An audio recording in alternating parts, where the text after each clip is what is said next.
두 번째 아이템은요. 당신의 소비는 어떤가요? 오늘 참 재밌는 주제를 많이 갖고 오네요.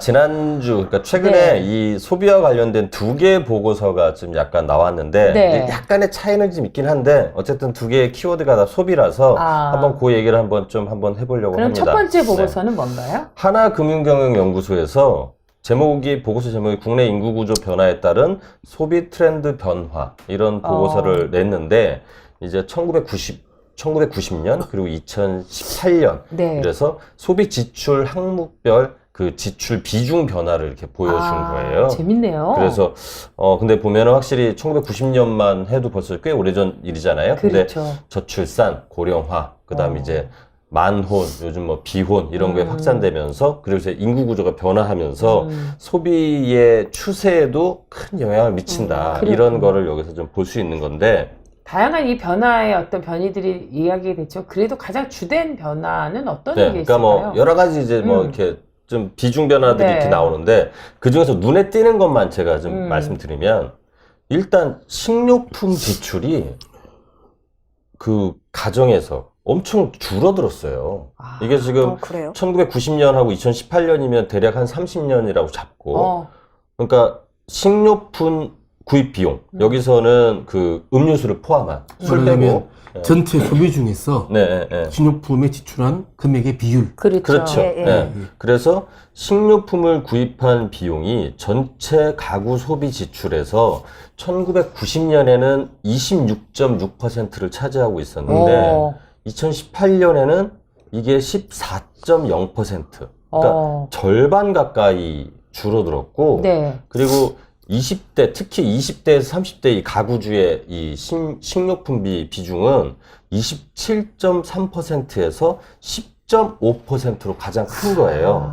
근데 이제 여기에는 외식을 하는 건가? 그렇죠. 그러니까 구분을 해놓은 거예요. 촉촉해. 식료품하고 외식하고를 구분해 놨어요. 그러니까 식료품이라 하면 정말로 집에서 먹는 걸로. 그렇죠. 밥 잘 안 해 먹죠, 집에서 점점. 맞아. 우리 집도 그래요. 근데 이제 그 사이에 데이터를 보면 근데 또 희한한 게 외식하고 이건 숙박을 또 묶었더라고요. 근데 이제 그거는 뭐 왜 그런지 모르겠으나 음식, 그러니까 외식하고 숙박의 지출 비중은 1990년에 8.2%에서 2018년에 14.0%로 증가한 거예요. 그러니까 뭐 대충 요즘 뭐 우리 라이프 사이클 생각해 보면 외식 비중 뭐 그리고 주문해서 먹는 것도 아마 여기에 포함될 텐데 뭐 1인 가구, 그다음 맞벌이 가구들 증가하면서 또 이제 평균적으로 가구 원수가 줄어들면 집에서 해먹는 비용이나 나가서 사먹는 비용이나 이렇게 좀 그런 귀찮은 이런 것 때문에 그런 거에 좀 약간 영향을 받은 걸로. 그래서 일단 식료품비의 비중이 줄어들었다. 이게 가장 눈에 두드러지게 나타난. 그러니까 그때만 해도 이렇게 그 주 단위로 대형마트에 가서 일주일치 식량을 정말 식량을 꽉 사갖고 와가지고 냉장고에 빡 저장해 놓으면 뭔가 이렇게 막 뿌듯하고 했는데 지금은 거의 가지도 않고, 그쵸? 편의점 같은 데서 먹거나 아니면 늘 이렇게 시켜 먹거나, 막 이런 게 많은 것 같아. 우리의 삶의 패턴을 좀 돌아보면 이해가 되네요. 그러니까 1990년 생각해보면, 그때 1990년에 제 기억에는 생수 같은 것도 안 팔았던 것 같은데? 그죠? 그럼 뭐 있긴 있었어요. 있긴 있었는데 많이들 지금처럼 이렇게 많이 먹진 않았죠. 이게 일부 지역에서 좀 있어 보이는 거, 뭐 이렇게. 그럼 식수가 뭔데요? 수돗물 끓여 먹지. 보리차 같은 거 끓여서 먹죠. 물 끓여 다니고. 안 먹어봤어? 어디 제 기억에 그때는 생수 같은 걸 사먹거나 정수기도 없었어요. 그냥 끓여 먹었지. 그래서 저는 먹었는데. 뭐요?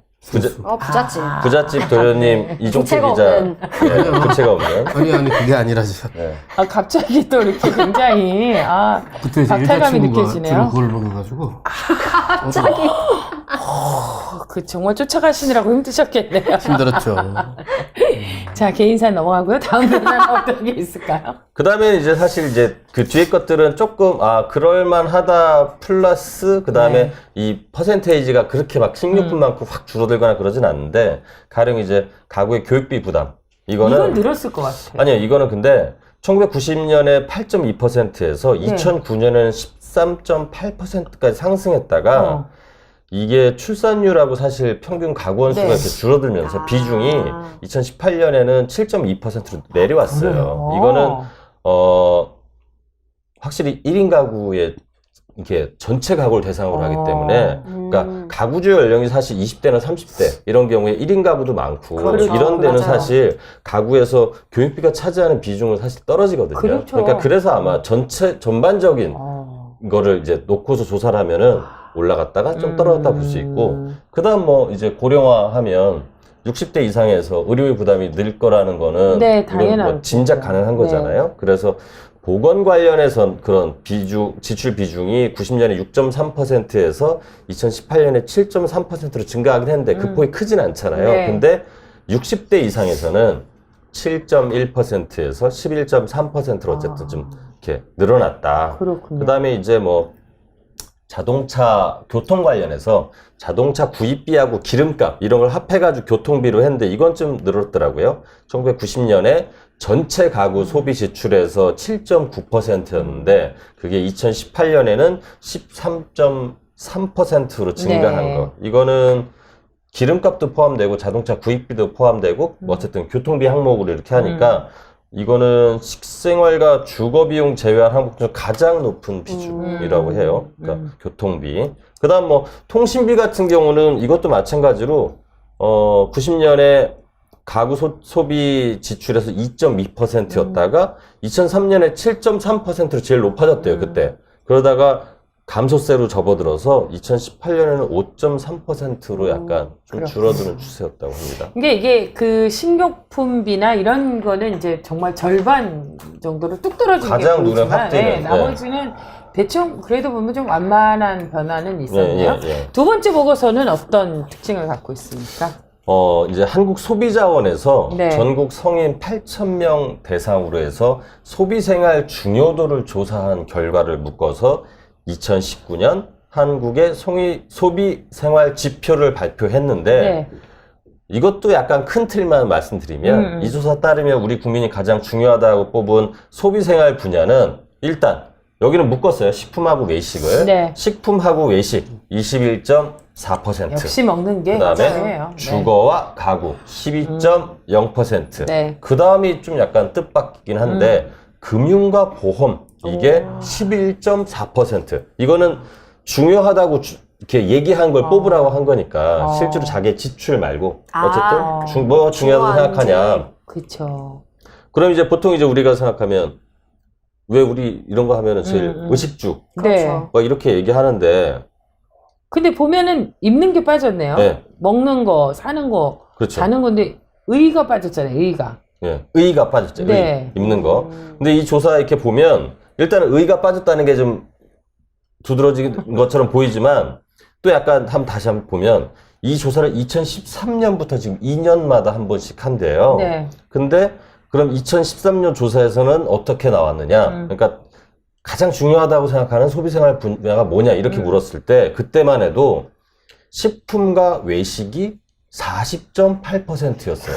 어마어마하네요. 근데 이게 지금 2019년 올해 같은 경우는 보면 그러니까 작년 거 그러니까 예. 2019 작년에 조사 이건 이제 지금 2019년 조사 결과를 보면 21.4%니까 거의 절반이 이것도 빠진 절반으로 줄어든 거고 그다음 주거와 가구는 2013년에 18.5% 이것도 약간 좀 어쨌든 줄어들었는데 그때는 의류가 들어갔어요. 세 손가락 안에 의류가 11.2%로 들어갔거든요. 근데 이번 조사에서는 그 퍼센테이지로는 9.1%인데 여섯 번째로 중요하다고 봤다는 거예요. 그래서 좀 보면은 일단 의류가 빠졌다. 의류가 의식주 이렇게 할 때 의류가 좀 약간 뒷손으로 네. 밀렸다는 거하고 식품과 외식이 자기 소비 생활에서 굉장히 중요하다고 답변을 했는데 그게 그런 답변이 줄어들고 대신 금융과 보험이 들어갔다는 게 좀 그게 약간 약재냈네요. 예, 네. 좀 특이하죠. 예. 그러네요, 진짜. 근데 아무리 봐도 뭔가 이렇게 고령화 사회가 되면서 미래에 대한 불안감 그렇죠. 이런 것 그런가 때문에 봐요. 예. 예, 예. 금융과 보험이 좀 늘어나지 않았나. 입는 거야 뭐 적당히 입어도 그냥 되지만 대충 입고. 네. 그런 게 좀 중요하지 않나. 그러니까 2013년 조사에서는 그때는 이제 1,500명 대상으로 했다고 하는데 금융보험이 중요하다. 네. 소비 생활에서 뭐 이런 게 그때는 한 2.1% 그 정도였는데 지금 한 10%, 11.4% 이렇게 했으니까 어쨌든 그 부분에 대해서 이제 좀 중요하게 생각하기 시작했다는 거. 그다음에는 병원 의료도 꽤 뭐 한 9.9%. 그렇죠. 예. 근데 나이가 들수록 그런 거에 대한 게 있어요. 건강해야 되고 또 아프지 말아야 되고 그런 노후에 대한 불안감 때문에 이런 게 좀 늘어나는 거는 납득할 만한 그리고 조사인 이 것 자동차 소비 아까 전에 왜 우리 아까 그 조사 거기도 보면 크게, 자동차 네, 늘었다 늦지 그랬잖아요. 않았잖아요. 네. 아니 아까 그 왜 그 그쵸, 비중, 출장, 네. 예, 비중이 좀 늘었다 했잖아요. 근데 보면 자동차 소비에 대한 중요도도 여기서 그러니까 어쨌든 약간 비슷하다 보면 첫 조사 때 2013년도에는 0.9%였는데 8.1%로 늘어나니까 되게 많이 예, 늘어나네요. 그러니까 자동차에 대한 소비에 대한 이렇게 중요하다 이렇게 사람들이 생각은 약간 그렇게 바뀐 것 같아요. 그게 이제 실제로 자기 소비 비중에서도 좀 약간 늘어난 거 아닌가? 약간 아까 첫 번째 보고서와 연결해 보면 예 그런 생각이 듭니다. 근데 이제 우리의 무슨 경제 규모나 이런 거에 비하면 그러니까 8.1%라고 하면 생각보다 자동차에 대한 소비는 그렇게 큰 저기는 아닌 것 같아요. 하긴 뭐 금융보험이 11%밖에 안 되는데 이게 8%면 꽤 그래도 그죠. 미래에 대한 불안감 때문에 그런가. 그런 거 같아요. 네. 어쨌건 하여튼 이 통계를 보는 것도 좀 재미가 있는 것 같아요. 90년대하고 또 2018년 기준으로 우리 삶이 또 어떻게 바뀌고 있는지 또 이런 어떤 그 사회적이고 경제적인 이런 추세에 따라서 우리의 삶에 어떤 영향을 미치고 또 트렌드는 어떻게 바뀌는지 이런 건 아주 중요한 지표가 되지 않나 이런 생각을 해봅니다. 예, 트렌드의 변화. 예. 그렇습니다.